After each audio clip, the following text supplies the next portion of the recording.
1939. One of the most popular movies of our day, of the 20th century, was made. You may know of it as The Wizard of Oz. This movie predates the founding of this church by some 4 years. It was the movie about a young lady who was carried away in a storm. It was a dream, but she was carried away in a storm. And she was delivered via a hurricane or some strong body of wind to a land called Oz. And as the movie would come to its culmination,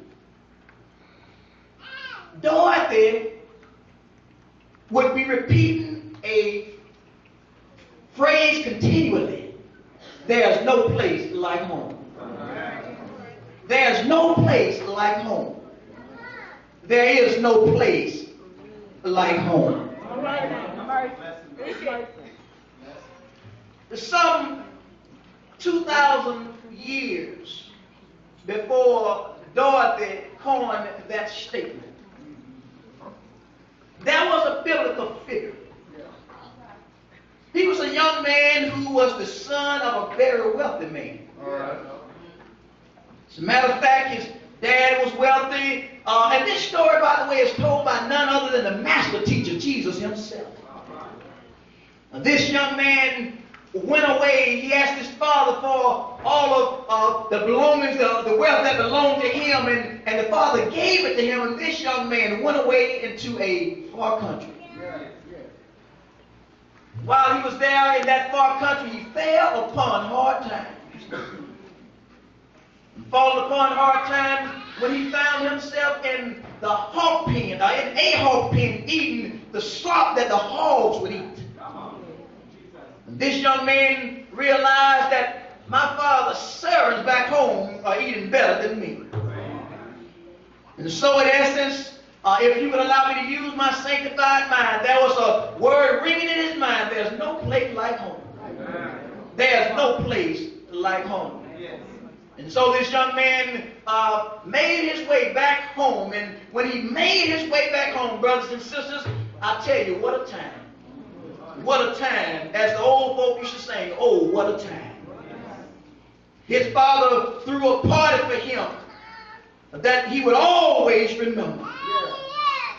And so, my brothers and sisters, I want to talk to you this afternoon about coming home. Coming home. Homecoming. Coming home. I'd like to lift the very passage that you have in your printed text. Have you all read this text today, Pastor? Have you all looked at this text today? Well, I just lift the verse that you have on your program. You have it right here on your program. Mark chapter 5 and verse 19, coming home. The passage says, go home to thy friends and tell them how great things the Lord has done for thee, and hath had compassion on thee. When Dorothy from the Wizard of Oz woke up from her dream, there's no place like home. She tried to tell her family members of all the things that she had experienced while she was away from home. The young man who returned home to his father, very abused and bewildered by the challenges of time. I'm sure that he had many stories to tell his father about all the things that he experienced while he was away from home. So, my brothers and sisters, as we look at our text this morning, this text brings us to another story. Another story that is recorded in Scripture. This text is found in Mark chapter 5 and Matthew chapter 8, and also in Luke chapter 8. This story is the story about, according to Mark and Luke, about a man who was demon possessed, from Matthew, there were two men who were demon possessed. But this story is about a man, seeing that we are using Mark as our footnote text. It's about a man who was demon possessed and has spent a long time away from home. Mercy. So y'all trail with me, walk with me as we go through this passage. The text says in verse 1 of chapter 5, then they came to the other side of the sea, to the country of the, if you read from the New King James, which I'm reading from, it says the Gadarenes. Brothers and sisters, before Jesus came to the other side of the sea, there was a dilemma that took place while they were at sea. This story is recorded there in chapter 4 of the book of Mark. Jesus and his disciples were sailing over across the sea, and there a vehement storm arose at the sea. There the ship was tossed to and fro, and Jesus was there in the lower part of the ship, asleep. His disciples, as they looked at the horrendous winds as they blew upon the ship, they were nervous and the energy pressed upon them, and they just knew that their lives were about to be over. Rushing to the lower part of the ship, they would say to the master, "Master, do you not care that we perish? Are you not concerned about our lives?" And so, my brothers and sisters, Jesus would literally come up to the upper part of the ship, and he would speak to the elements. "Peace, be still." And so you find there a story that Jesus is able to speak to the winds and the storms, and the winds and the sea cease from their raging. On the other side of this story that we're looking at in Matthew chapter 5, verses 1 through 8 or 9, there's another story. There's a story starting at verse 21 of chapter 5 about another storm. This storm is a result of a man whose daughter is nearly dead. She's laying sick nearly to the point of death. The man's name is Jairus, according to verse 22. Jairus comes to Jesus, and he pleads with Jesus to come and heal his daughter. Jairus is in a storm. He's troubled by the winds of life. And as Jesus would be on the way to deal with that storm, he runs into another storm. This storm involves a lady that had an issue of blood for 12 long years. This woman, as she would press her way through the crowd to just touch the hem of Jesus' garment, and my brothers and sisters, the wind ceased their raging. The woman was made whole. She was cleansed from her hemorrhaging. Then the word would come just shortly after Jesus' death with that storm. The word would come to Jairus that you ought not to trouble the master any further. Don't you trouble him any further, because Jairus, your daughter, is dead. She's dead, and so there's no reason to come bother the master. But Jesus told Jairus, don't you worry about that word. Just come on, let's get on down to your house. They would go there, and Jesus would just speak a word to the young lady, and the young lady sat up, and Jesus ordered to give her something to eat. So, my brothers and sisters, Jesus is able to calm the storm, the elements. He's able to heal a woman with an issue of blood for 12 long years. Then he's able to say to a 12-year-old girl who's dead, get up and have your dinner. And so, my brothers and sisters, what we're dealing with in these passages, in these particular pericopes, in these texts, are more or less stories of how Jesus is able to deal with any storm. And so, tucked between the storm, the elements, and the storm of a hemorrhaging woman, and the storm of a dead young lady, there's another storm. It is the storm of a man who had been running around like a crazy man in a cemetery for a long time. I want to say to you this afternoon, my brothers and my sisters, that there are things that will happen to us in life There are storms that will come upon us in life, and they'll come unexpected. These storms have a way of uprooting us from our home. We may be in the vicinity of Utah, Alabama, but yet not be at home. This was the situation with this particular man. He was in a storm in his life. He was in a storm, my brothers and sisters, because the Bible says that this man hung out in tombs, in graveyards. You read the story from the Gospel of Luke. Luke says that not only was the man in the graveyard, but he was a naked young man, running around in the graveyard, cutting himself. And so this man was in a very bad situation. Not only was he in a bad situation because he was out there in the tomb, but what drove him to the tomb? Matthew, Mark, and Luke, the synoptic gospels, record that this man was out there because he had an unclean spirit, a devil, a daemon in the Greek was in him. So he had a devil inside of him. As a matter of fact, it just wasn't one devil, but they were numerous, legions of them. And so this man ran around in the graveyard, separated from his family, but yet in the vicinity of his hometown, hanging out in the graveyard. What you think about that? I will submit to you this evening that there are some folk that may be here this evening that have such a testimony. That I was once in a graveyard. No, there weren't any tombstones in the place that I hung out, but I was in the graveyard. It looked like a hog pen. Maybe the place like the young man was hanging out in. Maybe the place that ours was, Dorothy was, but I know I was in a storm. May have been like the storm that the disciples experienced on the Sea of Galilee. I don't know how to explain it, but I know this. It was a storm.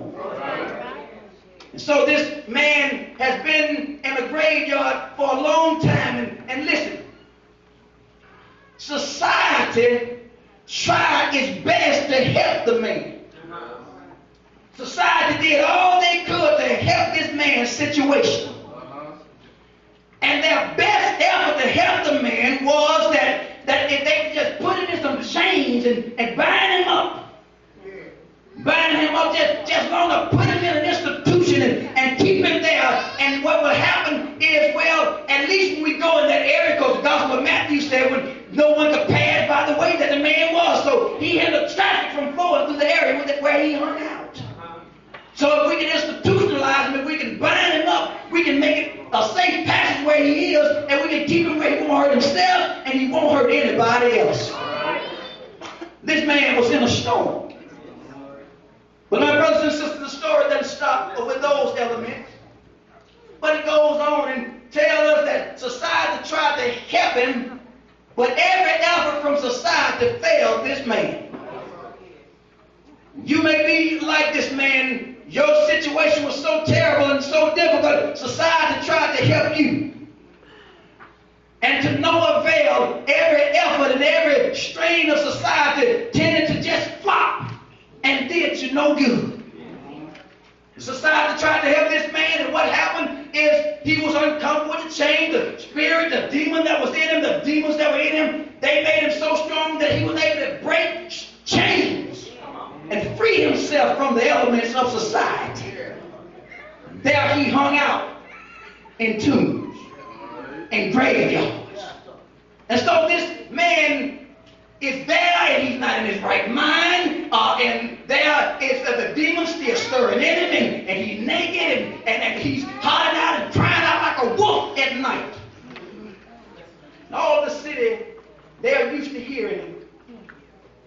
There's a howl that go forth at night. They don't anticipate that it's a wolf. They know it's the wild man.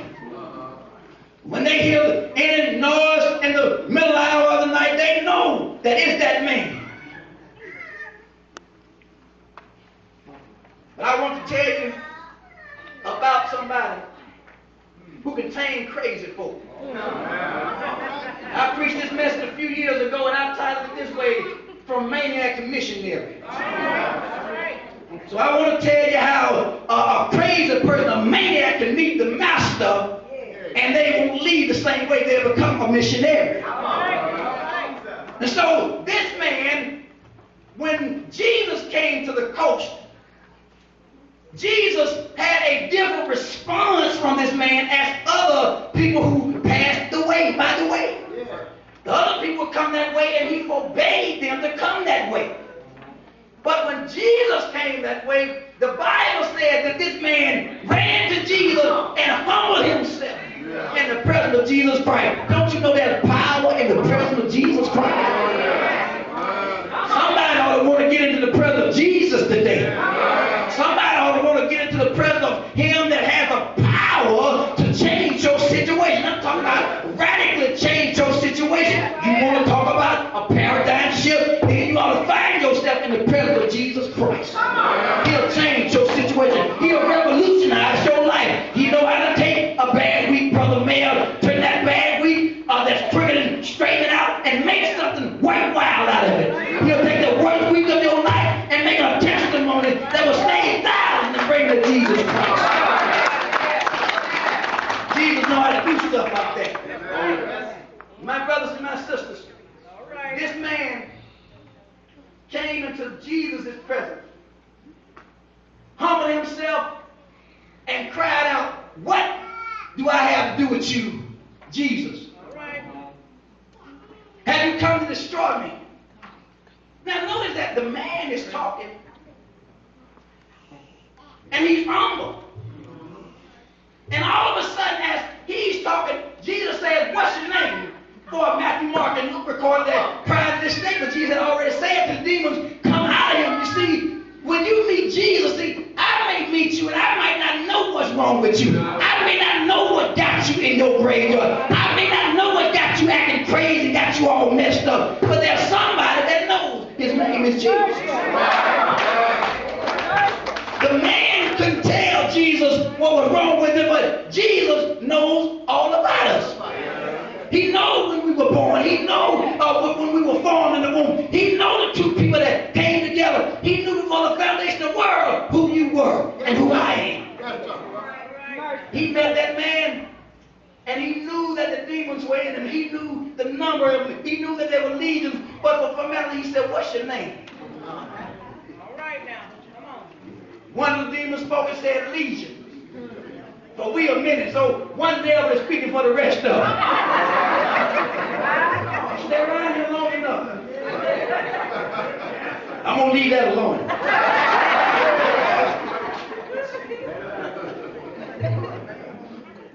My name is Legion, but we are many.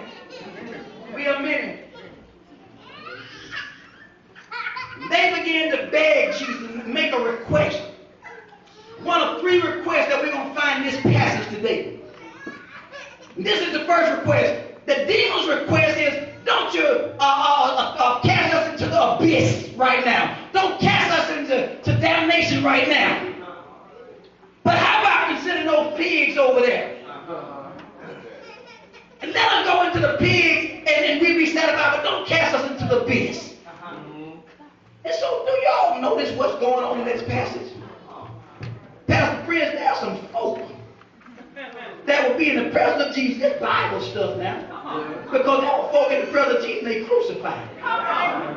And here it is, this man that got 2,000 or 3,000 devils in him, maybe 12,000 devils, 6,000, 12,000 devils, whatever the number is, according to Roman calculations, this man is full of devils and the devils recognize Jesus. And there are folk that make the name of Christ don't know who he is. There are folk who are full-blooded Jews and didn't know who Jesus was. And so the devils, they recognize him and they make this first request. First request, don't cast us into the abyss again. Let us go into the hall and we'll be satisfied. And so, brothers and sisters, Jesus said, okay, I can grant that request. Let it be so. Y'all come out and go to the pigs. And so the demons come out of this man and they rush to the pigs. All right. The pigs got more sense than folk. All right. I ain't gonna run around in no graveyard all these years, no devil and me. The heck with this, I'm going down over the cliff of the wall. Hello, somebody. So the pigs, they rush overboard and now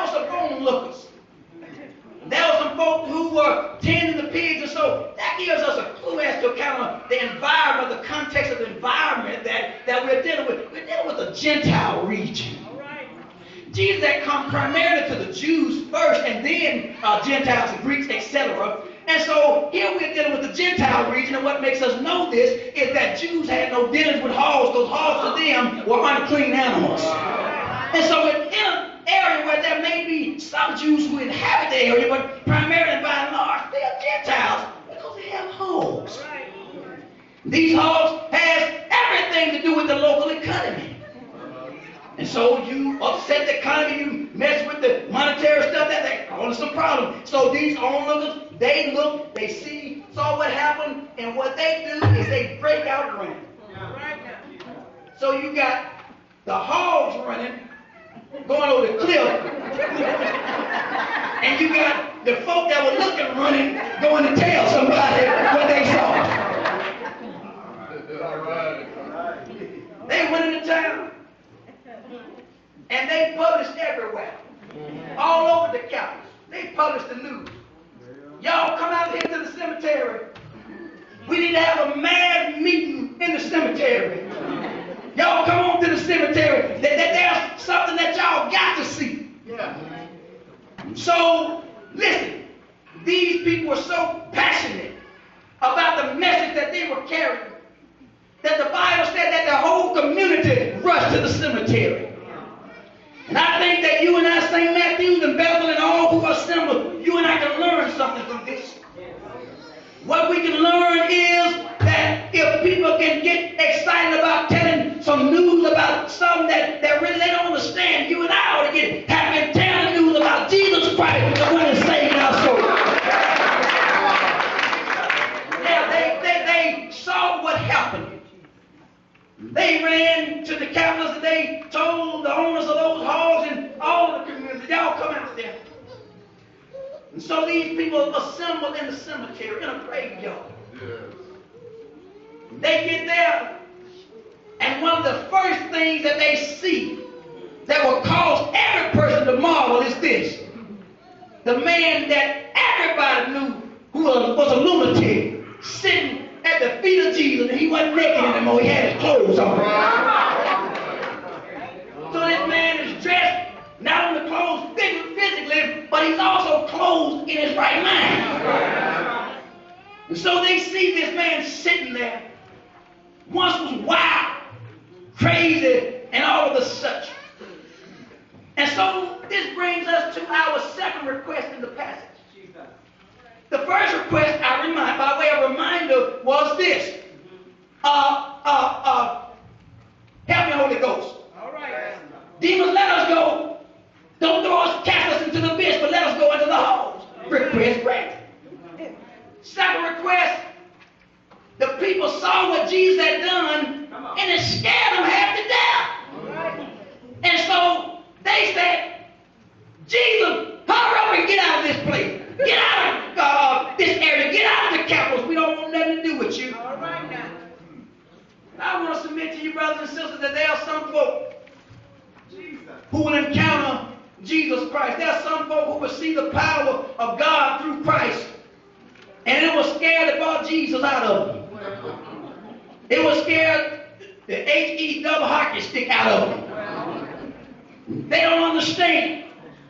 So they are frustrated by what impacts he may cause on the economy. My hog gone. Some may be concerned that, we've seen the power of the demons and what this man was able to do, and a crazy man sat at the feet of this man and didn't do nothing to him, so he's more powerful than the crazy man, and so we don't understand the power that this man has, and so we just don't want nothing to do with it. Hello, America. Hello, USA. If we look back to 1776, and there were those forefathers of this country who sat down and wrote the Constitution of the country, and it was founded on biblical premises, founded on the Word of God. And we say, in God we trust. My brothers and sisters, I want to say of America today, America, the greatest country in the world. I love being in America. I've been to Africa, I love that place too, but I love America. But here in America, You can talk about God all you want because see, people not really clear what you're talking about. Because when I say God, I could be pastor talking about this mic. I could be talking about the chapter pastor. I could be talking about you. I could be referring to anything when I talk about God. Could be my house, could be my bank account, could be my dollar bill that I trust in. But when you want to get in politics and you deal with the elements of American government, you can say God and we can deal with that. That's kind of skating by, but don't you say that name. Hello, somebody. Don't you talk about Jesus. Don't you talk about it here in America. We don't want to hear anything about that name. As a matter of fact, Tyler Perry, we want to give you a major show, a major slot on one of the major TV stations, but if you can do that if you want to, but just don't call that name Jesus. Don't you put Martin up there and have him talk about Jesus. You can say God if you want to. And so Tyler had to pass up on this big deal and go to another station that would let him say the name. My brothers and sisters, sometimes we have to forget about what we can profit of, how it will advantage us if we don't say the name. And so these folk didn't understand Jesus. They didn't understand the wealth that was invested in Jesus Christ. They didn't understand that he was, Alpha and Omega. They didn't understand that the earth belonged to him and the fullness thereof, and everything in it. The cattle on 1,000 hills, they belong to him. The hogs on 1,000 hills, they all belong to Jesus. So they didn't understand this. And so they said, by way of the second request, Jesus, get out of town. Get out of the capitals, and we don't want you in these parts anymore. And so again, there are some folk like that. But then our passage moves on, and I'm trying to get to coming home. All right, take time. There's a final request in the text, brothers and sisters. This final request is made by a former maniac. The man in whom the demons had been cast out. This man, as Jesus granted the request of the people, get out of town.